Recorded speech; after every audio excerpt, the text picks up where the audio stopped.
భక్తిని ప్రేమ బంధంతోనే పరమాత్ముడిని కట్టగలం. యశోదామాత చేతుల్లో ఉన్న తాడు అంటే భక్తి. కృష్ణుడి నడుము ఊరుకు ఉందంటే దివ్యమైనటువంటి కరుణా ప్రదేశం అనమాట అది.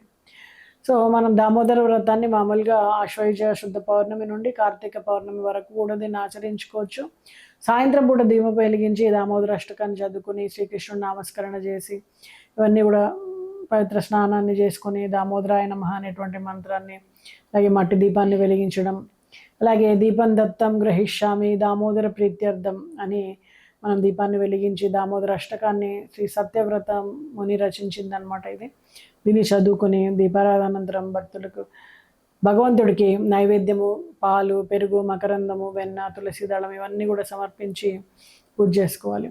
దీనివల్ల భక్తిభావం గాఢమవడం, అహంకారం నశించడం, కుటుంబంలో శాంతి ఆనందం పెరగడం, అనారోగ్యాలు, దోషాలు, భయాలు తొలగిపోవడం ఇవన్నీ కూడా మనకి జరుగుతాయి. మరి ప్రతి ఒక్కళ్ళు కూడా కార్తీక మాసంలో శ్రీహరిని ఒక్క క్షణము స్మరించినా కూడా కోటి యజ్ఞాల ఫలితాన్ని పొందుతారంటారు.